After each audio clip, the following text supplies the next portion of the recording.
ओम गुरुर्ब्रह्मा गुरुर्विष्णु गुरुर्देवो महेश्वरा गुरुर्साक्षात् परब्रह्म तस्मै श्री गुरुवे नमः। अखंडमंडलाकारं व्याप्तं येन चराचरं तत्पदं दर्शितं येन तस्मै श्री गुरुवे नमः।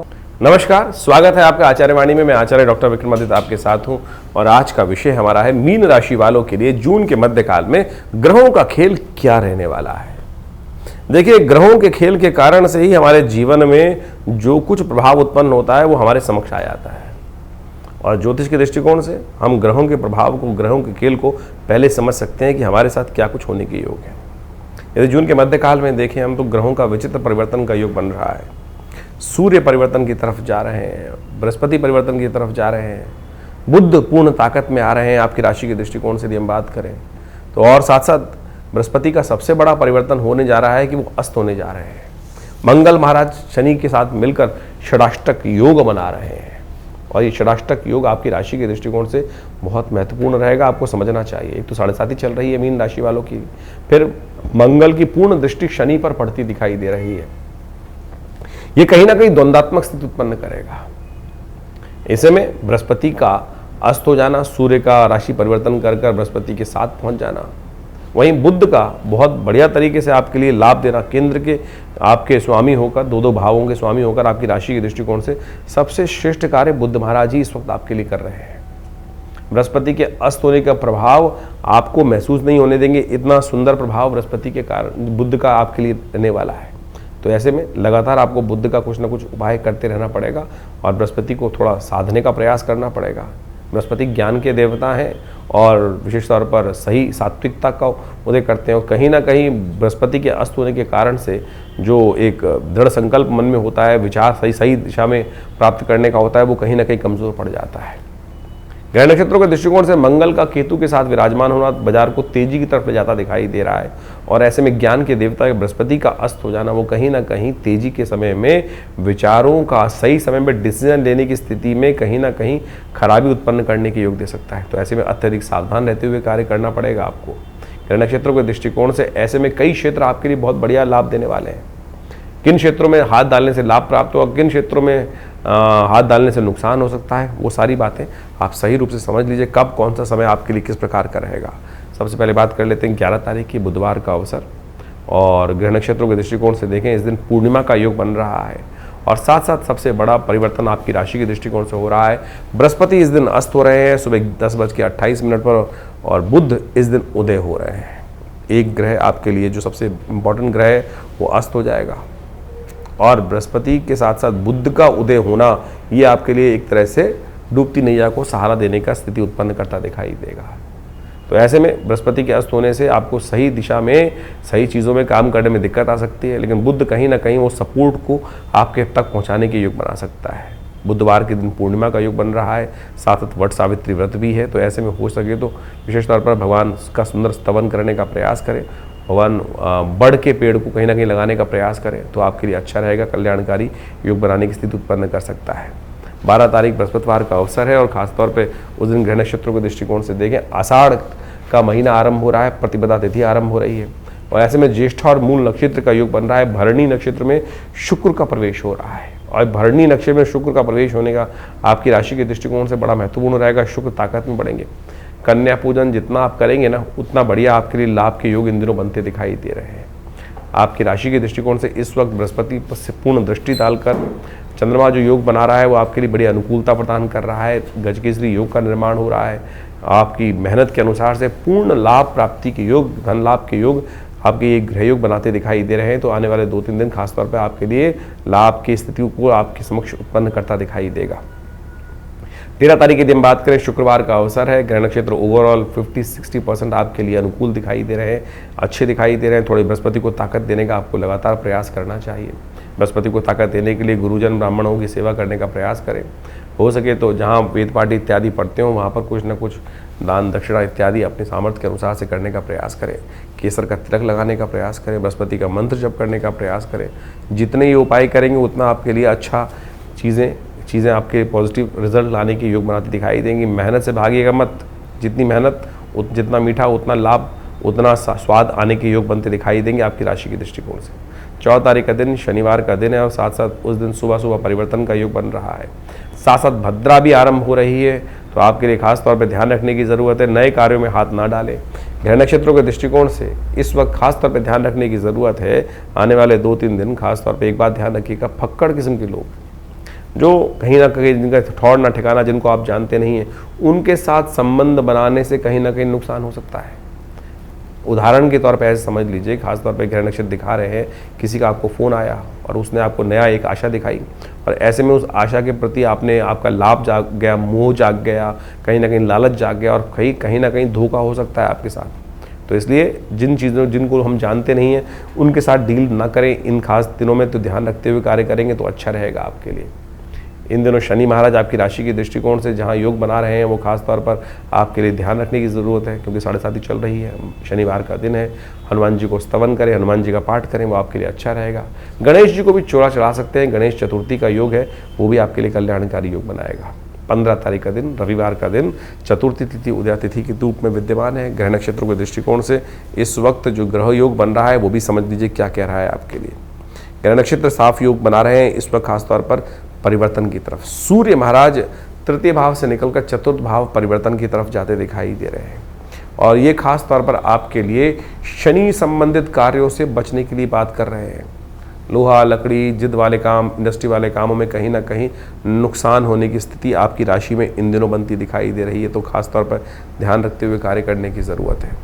जो लोग लोहा लकड़ी का काम करते हैं उनको इस राशि संबंध रखते हैं, मीन राशि वाले, खासतौर पर ध्यान रखिएगा चीज़ों में कहीं ना कहीं अविश्वास करने से, लोगों के साथ गलत लोग के साथ कार्य करने से कहीं ना कहीं नुकसान हो सकता है। इसलिए खासतौर पर ध्यान रखने की ज़रूरत आपके लिए बहुत ज़रूरी है।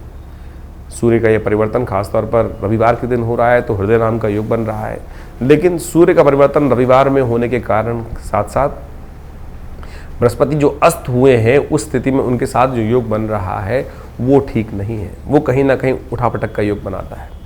जो कहीं ना कहीं रिस्क वाले काम करते हैं उनमें कहीं ना कहीं ग्राफ जो है बहुत झटका ऊपर नीचे दे सकता है। तो ऐसे में बहुत ज़्यादा स्थितियों को ठीक करते हुए कार्य करने का आपको प्रयास करना चाहिए। हमने विवेकानंद योगाश्रम में इस दिन रविवार के दिन ग्रह शांति महायज्ञ रखा है। नवग्रहों का यज्ञ रहेगा, गायत्री यज्ञ रहेगा, उसमें आप भी सम्मिलित हो सकते हैं, अपने नाम से यज्ञ करा सकते हैं। जो विशेष जानकारी के लिए फ़ोन पर संपर्क साध कर बात कर सकते हैं। 16 तारीख का दिन सोमवार का अवसर पंचमी तिथि विद्यमान है और इस दिन ग्रह नक्षत्रों के दृष्टिकोण से आपको समझना चाहिए पंचक आरंभ हो रहे हैं और ये पंचक विशेष तौर पर दाग इत्यादि कर्म, लकड़ी एकत्रीकरण, तृण एकत्रीकरण कार्य के लिए निषेध कहे गए, छत डालने के लिए निषेध कहे गए। लेकिन आज भ्रांति ऐसी है कि लोग नहीं तो कई बार कैसी स्थिति बना लेते हैं कि नया कपड़ा भी नहीं खरीदते, नई गाड़ी नहीं खरीदते, लेकिन आमतौर पे उनके लिए ग्रह का कोई प्रभाव नहीं है। बुध इस दिन पूरी तरह से और ताकत में आ जाएंगे। पुनर्वसु नक्षत्र में बुध का प्रवेश होना यह आपके लिए बहुत शुभ योग बना रहा है और ऐसे में स्वास्थ्य का थोड़ा ध्यान रखने की, सुबह अच्छी दिखाई देती लेकिन दोपहर आते आते थोड़ा मनोमस्तिष्क थोड़ा अननेसेसरी कहीं ना कहीं मामलों में नुकसान होने के योग भी बन रहे हैं। तो आने वाले 2-3 दिन खासतौर पर छोटी छोटी बातों में तेज़ी से कार्य करने से बचना चाहिए। सोच विचार कर कार्य करने की ज़रूरत है क्योंकि बृहस्पति अस्त हो गए हैं, मंगल शुक्र केतु का योग बन गया है। जो भी तेज़ी वाले काम है उनको बहुत सावधानी के साथ करेंगे तो अच्छा रहेगा। 17 तारीख मंगलवार का दिन और इस दिन ग्रह नक्षत्रों के दृष्टिकोण से षष्ठी तिथि योग बना रही है और साथ साथ रवि योग बना हुआ, नए कार्य आरंभ करने के लिए दिन अच्छा है। लेकिन दोपहर के बाद करीब 2:45 बजे भद्रा का योग बन जाएगा तो नए कार्यों में हाथ नहीं डालना चाहिए। थोड़ा नुकसान ज़्यादा हो रहा है, खर्चे बढ़ते दिखाई दे रहे हैं, तो नए खर्चों को अपने जेब में ना लगाएं, इस बात का ध्यान रखें। मंगलवार का दिवस है, हनुमान जी का सुंदर पाठ करें, सुंदरकांड का पाठ करना आपके लिए अच्छा रहेगा। शनि महाराज इन दिनों आपकी 7:30 का योग बना रहे हैं, ध्यान रखना 7:30 का आरंभ काल है। अभी नए नए कार्य आपके समक्ष आएंगे जो उनमें सोच समझकर हाथ डालने की ज़रूरत है। शनि को अनुकूल करने के लिए लगातार अपने लिए सुंदरकांड का पाठ कराए जाओ, शनि स्तोत्र का पाठ नित्य प्रति करते रहो, इस बात का ध्यान रखना। नहीं तो कहीं ना कहीं बिल्कुल कहीं ना कहीं कोई बड़ा झटका प्राप्त होने के योग बन सकते हैं। आने वाले 7.5 साल बहुत ज़्यादा विशेष तौर पर आप कम से कम 5 साल तो खासतौर पर ध्यान रखने की ज़रूरत है, क्योंकि 5 साल अभी आपके 7.5 के बचे हैं। तो ध्यान रखते हुए उनका उपाय करने का प्रयास करना चाहिए। जन्मपत्री को अच्छे से विश्लेषण करा लें। कई बार क्या होता है, दशाएं अच्छी चल रही होती हैं और गोचर खराब चल रहा होता है, तो कहीं ना कहीं उससे बचाव हो जाता है। कहाँ बचने का रास्ता है वो जन्मपत्री पूरी तरह से बता सकती है। बात कर लेते हैं अब विशेष तौर पर 18 तारीख की। 18 तारीख बुधवार का दिन सप्तमी तिथि विद्यमान है। सुबह थोड़ी हल्की दिखाई देती है, लेकिन शाम को आते आते ग्रह थोड़ा सा पॉजिटिव रिजल्ट्स आपके समक्ष लाने के योग बनाएंगे। तो इसलिए जो भी दिन में काम करें बहुत सोच समझ के करने का प्रयास करें। सुबह सुबह विशेष तौर पर भगवान शिव को थोड़ा अभिषेक करने, कालाष्टमी है इस दिन, कृष्ण पक्ष में पड़ने वाली अष्टमी कालाष्टमी कहलाती है, और दुर्गा जो शुक्ल पक्ष में अष्टमी पड़ती है वो दुर्गा अष्टमी होती है। तो भगवान शिव शनि की 7:30 के समय में तेल के द्वारा भगवान का अभिषेक करना संपूर्ण रूप से शनि के निवारण को करता है, कष्ट को निवारण करने का योग बनाता रहता है। तो इसलिए इस अचूक उपाय का कार्य सहारा लेते हुए कार्य करना आपके लिए अच्छा रहेगा। 19 तारीख बृहस्पतिवार का अवसर है, ग्रह परिवर्तन की तरफ जा चुके हैं, नई शक्ति आपके अंदर उदय हो रही है। चीज़ें जो नेगेटिव जा रही थी उसमें कहीं ना कहीं कुछ पॉजिटिव रिजल्ट्स, सही ग्राफ बदलने का योग बनता दिखाई देगा। उलटफेर जो होने के योग बन रहे हैं वो कहीं ना कहीं थोड़े मामलों में पॉजिटिव होते दिखाई देंगे। और ऐसे में गणमूल नक्षत्र रहेंगे, विशेष तौर पर वो प्रारंभ होने के योग दिखाई देते हैं। रेवती और अश्विनी नक्षत्र के योग बनेंगे, और ये 19-20 तारीख में जिनका जन्म हो रहा है उनकी मूल शांति अवश्य प्रॉपर्ली करानी चाहिए। मूल शांति के संबंध में कई बार हम आपको अवगत करा चुके हैं। जब भी गणमूल नक्षत्र पड़े तो उनके 1000 करके 27,000 मंत्र जब सबसे ज़रूरी है, वही नहीं होता है। बाकी 27 जगह मिट्टी पानी वो सब तो चलता ही रहता है, उससे कोई प्रभाव नहीं है। इसलिए कोशिश ये करें 27,000 जप मंत्र का अवश्य स्वयं करने। सामने वाले पे भरोसा मत कीजिएगा, पता नहीं करेंगे कि नहीं करेंगे, खुद कर लीजिए मूल शांति मंत्र, और आकर आश्रम पे उसके सही जानकारी ले सकते हैं आप, और स्वयं करेंगे तो बहुत श्रेष्ठ रहेगा। 20 तारीख शुक्रवार का अवसर, नवमी तिथि विद्यमान है, और ग्रह नक्षत्रों के दृष्टिकोण से समझेंगे ग्रह नक्षत्र क्या कह रहे हैं वो भी जान लीजिए। चीज़ें आपकी राशि के दृष्टिकोण से भी हम बात करें तो बड़ी अनुकूल दिखाई देती हैं। आपकी हिम्मत, स्वयं की हिम्मत, स्वयं के मन के विश्वास से बहुत सारी चीज़ों को पॉजिटिव करने का योग आप बनाते दिखाई देंगे। सर्वार्थ सिद्ध योग है, नए कार्यों को आरंभ करने के दिन आपके लिए उपयुक्त दिखाई देता है। तो अभी आपने ग्रहों का विभिन्न प्रभाव आपके जीवन में आपकी राशि के अनुसार से क्या रहेगा ये समझा। ऐसे में आषाढ़ के महीने में ग्रहों का जो परिवर्तन का योग बन रहा है वो भी आपको समझना चाहिए। इस आषाढ़ के महीने में ज्योतिष के दृष्टिकोण से यदि हम काल गणनाओं के अनुसार से देखें तो इसमें 5 बृहस्पतिवार का योग पड़ रहा है, और 5 बृहस्पतिवार का योग जो होता है वो विशेष तौर पर बड़ा शांत योग नहीं माना जाता। अहम की लड़ाई कई बार मैं बड़ा या मैं बड़ा इस प्रकार का स्थिति बनती रहती है, और इस अहम की लड़ाई में इस वक्त ग्रह योग का प्रभाव दिखाई देता है। शनि और मंगल का जिस प्रकार का प्रभाव परिवर्तन के अनुसार से बन रहा है वो युद्धकारक ग्रह बनता दिखाई दे रहा है, द्वेष का, संघर्ष का योग दिखाता है। इसके साथ साथ मंगल भी ग्रह परिवर्तन की तरफ गए। मंगल सिंह राशि में जब प्रवेश किए और साथ साथ केतु के साथ उन्होंने युति बनाई, ये युति भी विशेष तौर पर बाजार के अंदर तेजी का रुख लाती दिखाई दे रही है। तो ऐसे में ये तेजी का रुख पहले से यदि समझ में आ जाए तो उससे व्यक्ति लाभ लेने का प्रयास करता दिखाई देता है। ग्रह नक्षत्र दृष्टिकोण से बाजार का रुख, हर चीज के रुख को हमें समझते हुए कार्य करने का प्रयास करना चाहिए। वहीं स्थिति एक और भी परिवर्तन के बन रही है, बृहस्पति अस्त हो गए हैं, और साथ साथ सूर्य का परिवर्तन जब होने का योग बन रहा है वो रविवार को बनता दिखाई दे रहा है, और उसके कारण से परिवार में और कई प्रकार से समाज के अंदर उथल पुथल होने के योग दिखाई देते हैं। आकाशीय क्षेत्र में विशेष तौर पर विस्फोट के योग बनते दिखाई दे रहे हैं ग्रह नक्षत्रों के दृष्टिकोण से। ये सारा का सारा प्रभाव विशेष तौर पर जो समझें, आषाढ़ का महीना वैसे ही इस प्रकार का होता है कि आकाश में जब बादल छाए रहते हैं और जब चंद्रमा दिखाई देता है तो कभी चंद्रमा ओझिल हो जाता है और कभी चंद्रमा सामने आ जाता है। यानी एक और समझे भी वैसे भी समाज के अंदर अभी देखें हम तो दिन के अंदर जो प्रभाव चलता है, कभी बादल आगे, कभी छांव, कभी धूप का खेल चलता रहता है। तो ऐसे में ग्रहों का परिवर्तन का योग भी उसी तरफ दिखाता है। तो ऐसे में अपने ग्रहों को सही से समझते हुए कार्य करना हमारे लिए बहुत ज़रूरी है। जो देश काल परिस्थिति में ग्रहों को समझकर कार्य करने का प्रयास करते हैं उनके जीवन में महत्वपूर्ण परिवर्तन आने के योग बन जाते हैं। देखिए, भगवान की आराधना ही हर ग्रह का निवारण है। बहुत सारे लोग इस बात को समझने का प्रयास करते हैं कि उपाय जो हम दिन पर दिन बताते हैं, कई लोगों ने लिख के भेजा कि भाई नित्यपति पूजा नहीं करनी चाहिए। अरे नित्यपति तो पूजा करना सबसे श्रेष्ठ कार्य है, वो तो आपका इष्ट मंत्र जो है उसका तो जब अवश्य करने का प्रयास करें।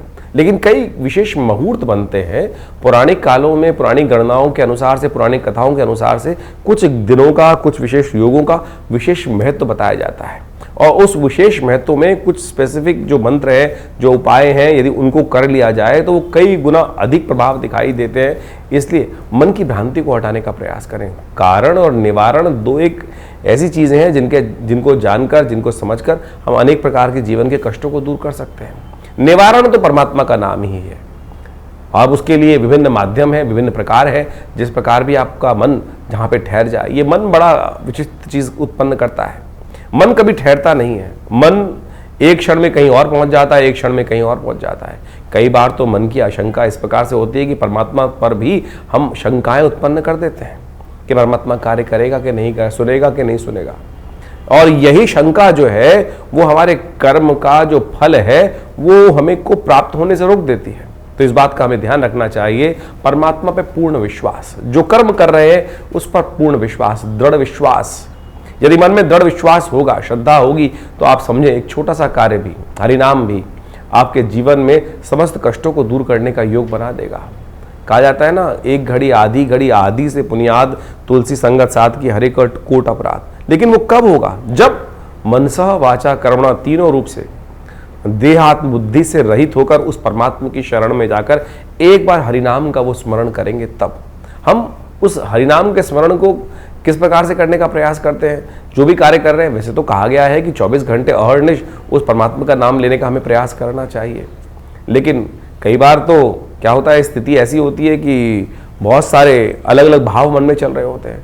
लेकिन यदि ये स्थिति बन जाए कि हम 24 घंटे परमात्मा का नाम लें, तो हो सकता है कोई एक क्षण तो ऐसा आएगा कि जब पूर्ण निष्ठा के साथ उस श्री हरि के चरणों में हमारा मन लगा होगा। और जब वो क्षण आ गया तो समझें कि जितनी मेहनत 1.25 लाख, 2 लाख, 5 लाख मंत्र जप करने का प्रभाव 1 सेकंड में आपको प्राप्त हो जाएगा। तो इसलिए भारतीय संस्कृति में ज्योतिष विज्ञान में कारण और निवारण दोनों को मार्ग को प्रशस्त किया गया है। कारण जाना जाता है ग्रहों की गणना के अनुसार से, अनुभव के माध्यम से, और उपाय किए जाते हैं जिस प्रकार से भारतीय संस्कृति में ज्योतिष के अनुसार से बताया गया है। सबसे श्रेष्ठ उपाय जो बताए गए, मंत्र जप, यज्ञ, दान, यही सबसे श्रेष्ठ उपाय है। आप इसको अवश्य करने का प्रयास करना चाहिए। और आज हम विशेष तौर पर बहुत सारे अलग अलग प्रकार के उपायों को हम समझाने का जो प्रयास करते हैं, सत्य रूप में काम करता है। अभी एक व्यक्ति हमारे पास आया, बहुत परेशान था कुछ वर्ष से, और उसके कष्ट दूर हो नहीं रहे थे। तो हमने विशेष तौर पर एक अनुष्ठान, जिसको हम बहुत मुश्किल से, लोग लगातार लगे रहते हैं कि कोई भगवती बगलामुखी का अनुष्ठान कर दीजिए, ऐसा कर दीजिए। बहुत जब आवश्यकता होती है तब करने की ज़रूरत बनती है, और जब किया जाता है तो वो कई प्रकार के कष्टों को दूर करने के योग बनाता है। तो आप समझे, ये मंत्र जप इत्यादि, मुहूर्त इत्यादि बिल्कुल विशेष हैं। तो अपने देश काल परिस्थिति को समझते हुए, ग्रहों को समझते हुए सही रूप से करने का प्रयास करें, तब जाके जीवन में उन मंत्रों का प्रभाव आपको स्वयं देखने को मिलेगा। तो ये छोटे छोटे उपाय जो हमने आपके समक्ष रखे, आशा करते हैं इनको आप अपने जीवन में उतारेंगे। और शंकाओं का निवारण करने के लिए आप हमारे इस चैनल पर जाकर अपने प्रश्नों को भेज सकते हैं।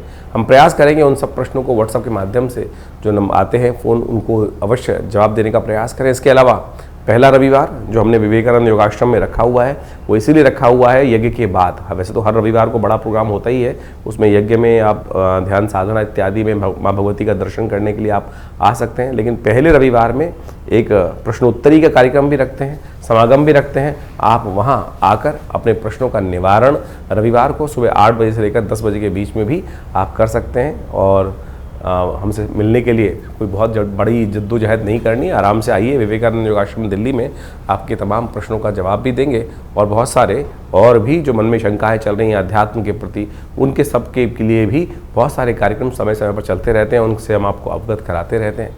आशा करते हैं आप विवेकानंद योगाश्रम में आकर, बहुत सारे और भी कार्य चल रहे हैं।